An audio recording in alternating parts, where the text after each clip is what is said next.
E aí, meu povo, como é que vocês estão? Bom, chegou mais uma fofoquinha da Camis e hoje a gente vai para aquele incrível quadro que todo mundo ama, que é o Me Contaram Aí, né? Onde vocês trazem as fofoquinhas e a gente vai falando ali um pouquinho sobre, né, esses temas. Bom, hoje eu não tenho um tema específico, né? Que a última foi meio bad, assim, né? A gente falou sobre preconceito. Falamos sobre assédio, falamos sobre importunação, né? Então fica aí o recado mais uma vez, tomem bastante cuidado aí, mulheres, pessoas, né, que têm uma expressão mais feminina, com algumas pessoas aí, né, principalmente algumas pessoas que na verdade são homens, né? Ali dentro dos eventos de tecnologia. Então tomem bastante cuidado quando vocês forem nesses eventos, quando vocês forem fazer networking, tentem sempre estar acompanhadas, porque a gente nunca sabe, né? Bom, vamos lá. Acho que fizeram uma pergunta, na verdade, não é nem uma fofoquinha, que é muito importante e relevante trazer para vocês, que é como pedir ajuda, né? Como aprender a pedir ajuda. Eu acho que para aprender a pedir ajuda, eu acho que o principal é você reconhecer que você precisa de ajuda. E às vezes a gente não sabe reconhecer quando a gente precisa de ajuda. A gente acha que está tudo sob controle e quando vai ver, acabou, né? Sim, tudo deu errado, nada deu certo e a gente nada saiu da nossa cabeça, né? E o controle que a gente tinha estava no imaginário. Então a gente tem que entender, né? Quando de fato tomar essa atitude de pedir ajuda. Então, o que eu dou de dica, né? Primeiro, reconheça que você precisa de ajuda, verifique, vamos ter um exemplo, né? Eu preciso entregar uma atividade. Beleza, está tudo sob controle, até então recebi a atividade. Se pergunte, eu consigo fazer essa atividade? Tem alguma coisa que está me impedindo de fazer essa atividade? Eu tenho experiência com essa atividade? Eu entendi o que é essa atividade? Com essas perguntas-chave, você já consegue primeiro entender ali qual rumo que você pode seguir sobre esse ponto, né? Será que tá tudo bem ou não tá tudo bem? Se você vê que não tá tudo bem, que você não consegue responder essas perguntas, você vai pedir ajuda. Aí como pedir ajuda? Você vai verificar as pessoas que tá ali no seu time, as pessoas, ou a pessoa que te passou essa atividade, e você vai conversar com ela. Assim, olha, eu gostaria de entender tal ponto. E a pessoa vai te orientar.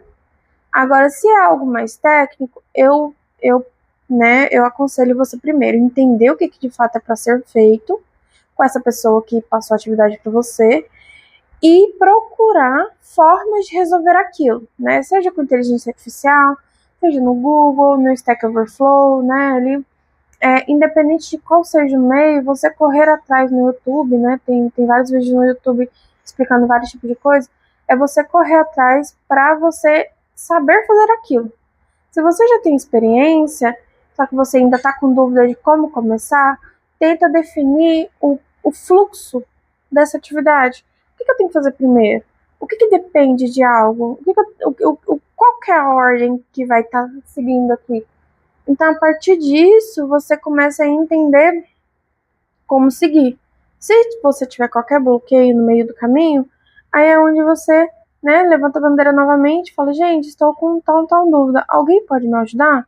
Se você tiver outras pessoas para pedir ajuda, claro. Se você não tiver, se você tiver que fazer algo sozinho, você pode pedir para outras pessoas. Se é algo mais técnico, a gente tem o grupo da porteira, né, que ali a gente tem várias pessoas de várias especialidades diferentes. Então você pode mandar uma mensagem no grupo, falar assim, gente, estou com dúvida em tal coisa, eu fiz assim, assim, assado, alguém pode me ajudar? Alguém já fez? Alguém já tem experiência? Porque pedir ajuda é o maior ato de humildade que você pode ter e falar que você não está dando conta de fazer algo. E isso é mais bonito do que você assumir que você dá conta de fazer algo e na verdade não conseguir fazer, né? De você achar que você está no controle, mas no final esse controle só está no seu imaginário. Você não, no final você não entregou nada, você nem começou porque você não consegue sair do campo das ideias. né? Isso é muito importante a gente entender, porque a ajuda ela vem a partir do momento que a gente tem essa humildade de reconhecer que a gente não dá conta, tá? Então, primeiro reconheça se você precisa de ajuda, e depois disso você pede, né? Você verifica o que está te impedindo de fazer aquilo. E pedir ajuda, gente, é ato de humildade, assim como eu falei, às vezes eu sou meio redundante aqui, mas é porque é meu jeitinho professora, porque o professor tem que ficar falando a mesma coisa várias vezes para ver se entra na cabeça do aluno. Então, repetindo mais uma vez, né? Pedir ajuda é entender que você não consegue fazer as coisas sozinho. A gente nem nasceu sozinho, pra que a gente vai ter que fazer tudo sozinho? Não faz o menor sentido, né? Então, alguém em algum lugar, de alguma forma, vai conseguir te ajudar, seja diretamente ou indiretamente. A questão é, você está preparado para pedir ajuda? Acho que é importante fazer essa reflexão. Bom, vamos aqui para a próxima fofoquinha. Sou QA, estamos sem analista de requisito. Se você ver como os requisitos chegam aqui para serem testados, você morreria de raiva. Sem definição alguma, PO fala uma coisa, gerente do desenvolvimento escreve outra, desenvolvimento faz outra coisa e no final ninguém sabe nada. É o famoso telefone sem fio, né? Que quem fala no início escuta totalmente no final, né? Então é importante assim a gente entender que processos existem para organizar tudo, né, em relação ao nosso cotidiano, nossa esteira de desenvolvimento, esteira de deploy, qualquer coisa que a gente faz dentro do mercado de trabalho, a gente precisa criar processos para que todo mundo esteja alinhado, para que seja claro, limpo e conciso tudo que todo mundo tem que fazer. Se não existe um processo, né, porque assim, não tem problema você não ter um analista de requisito. Mas se você não tiver um processo bem definido, onde todo mundo saiba qual que é o papel de cada um e como as coisas devem ser feitas, infelizmente vai virar uma bagunça. Porque às vezes tem muito cacique para pouco indígena, né? Que a gente tem esse ditado, que é o quê? Tem muito gerente querendo mandar para poucas pessoas conseguirem trabalhar.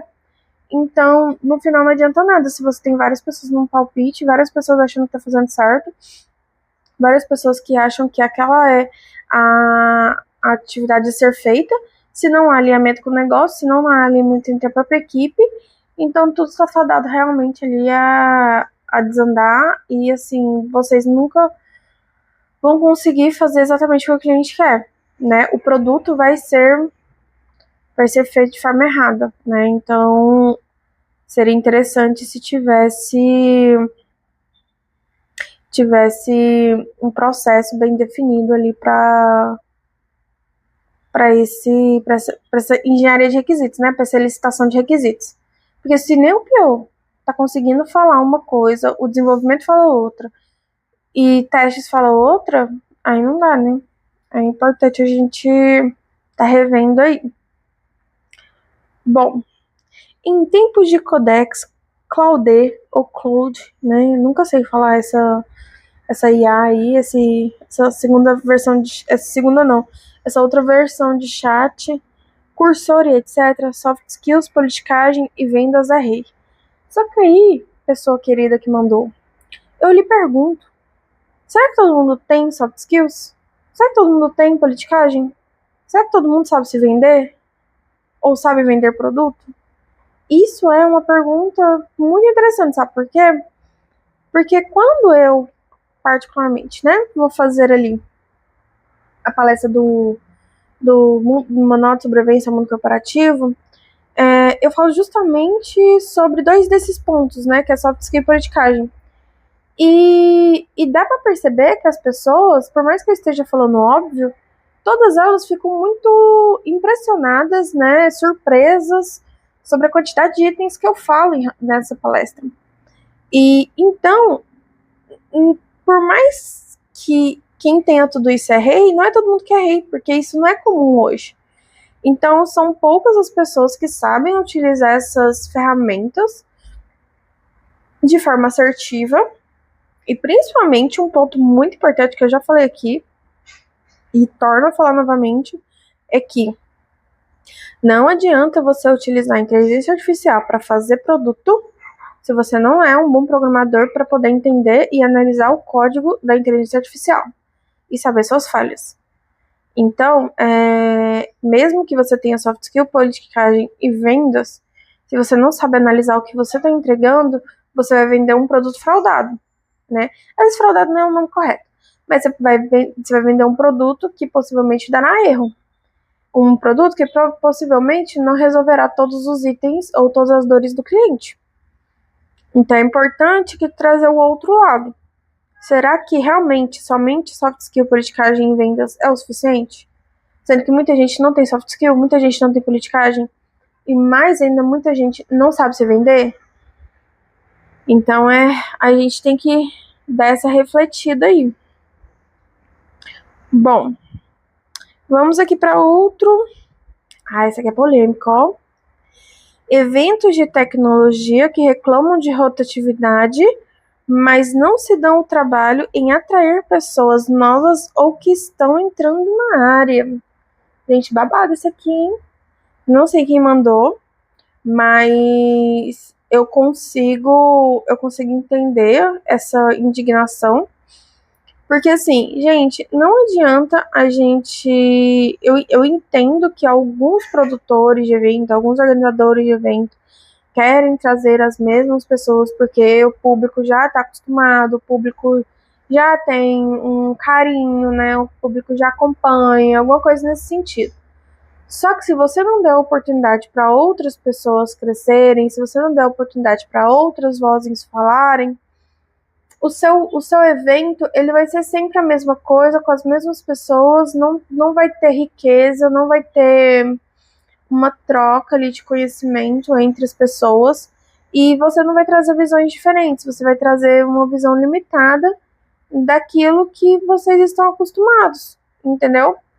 Então é muito importante a gente sempre procurar trazer outras pessoas, da gente procurar abrir o Call for Papers ali e verificar, né, fazer uma curadoria, às vezes anônima, né, sem falar qual que é o nome, sem falar quem que é a bio, você vê só o gênero da pessoa, qual que é o título da palestra, a descrição da palestra, e fazer uma curadoria em cima disso.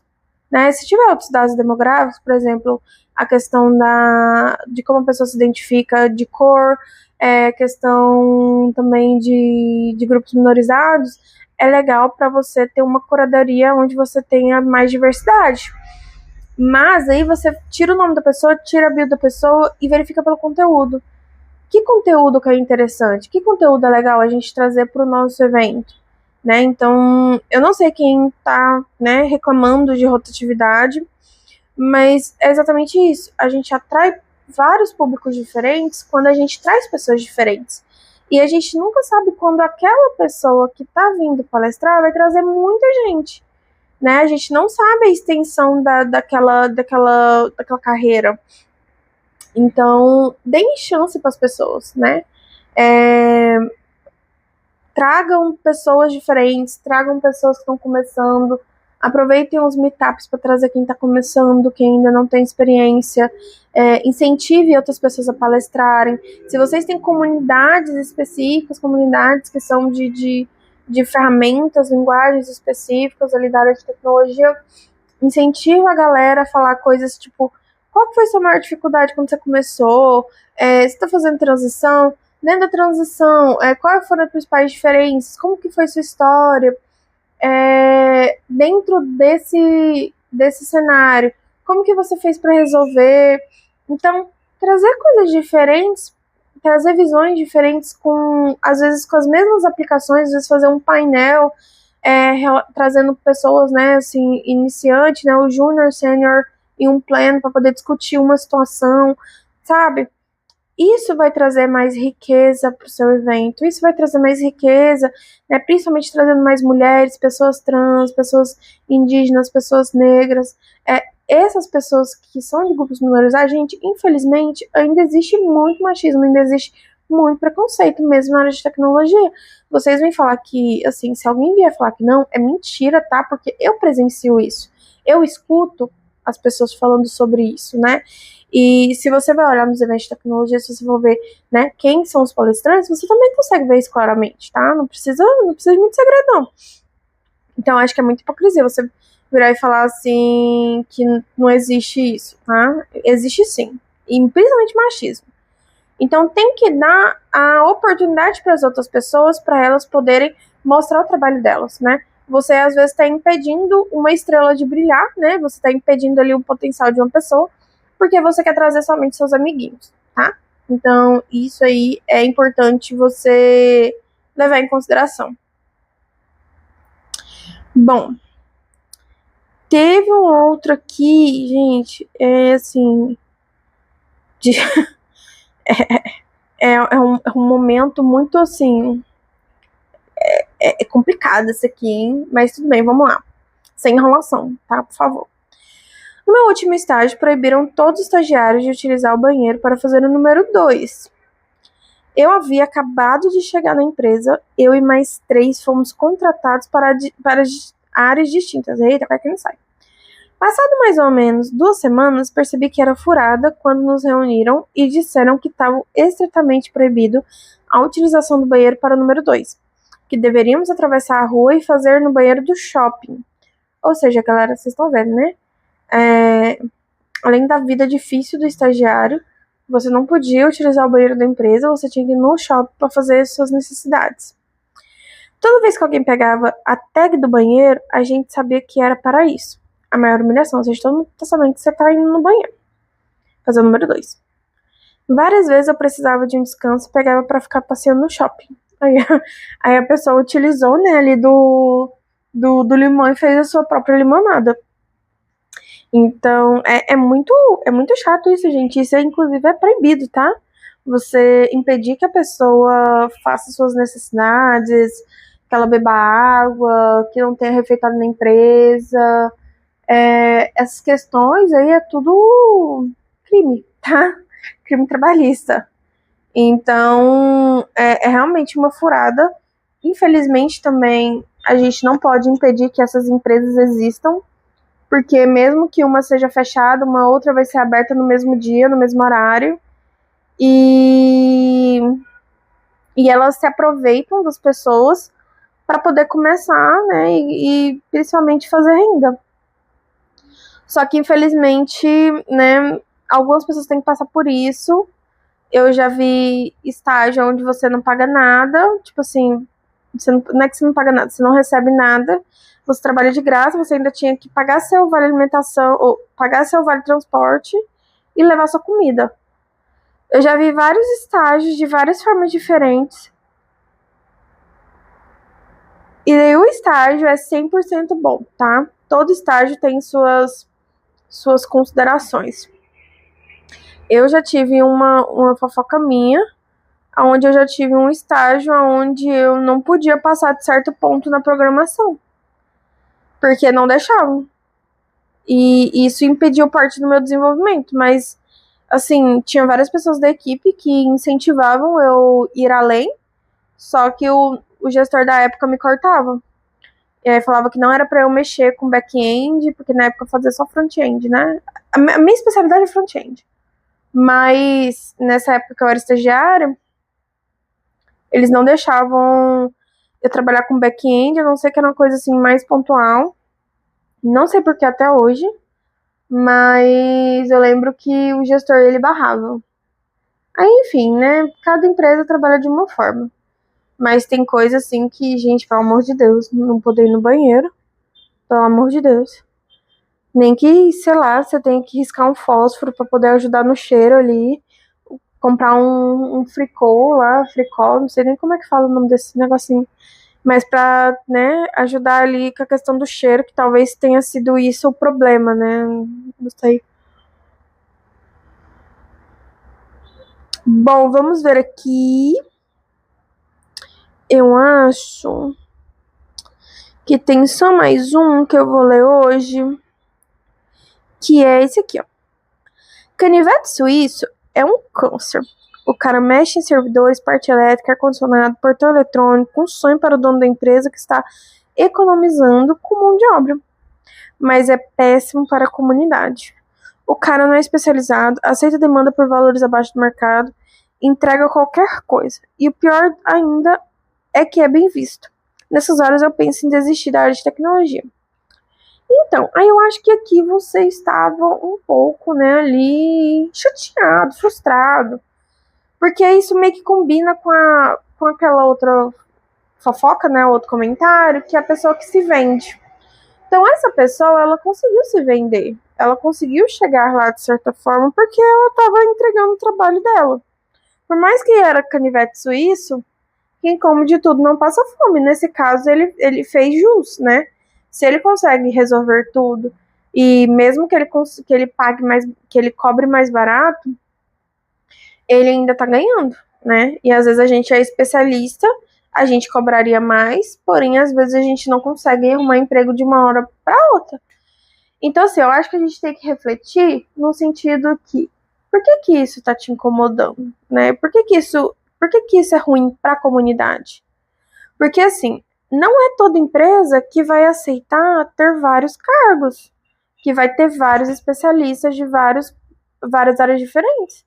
Não é toda empresa que vai ter uma pessoa do back-end, uma pessoa do front-end, uma pessoa de DevOps, uma pessoa de infra, uma pessoa de suporte, uma pessoa de não sei o que, uma pessoa de não sei o que lá, não sei o que. Não, um design, um que é. Não. Tem empresa que um desenvolvedor faz um monte de coisa. Que mal tem um supervisor, mal tem um tech lead. Então, assim, às vezes a gente acaba se especializando, mas ainda assim, para chegar na parte de especialista, a gente tem que rodar o mundo para poder fazer nosso nome, rodar o mundo para construir uma carreira, para poder conseguir ter um mínimo, né, de ter ali um pouco de, sabe, de dignidade.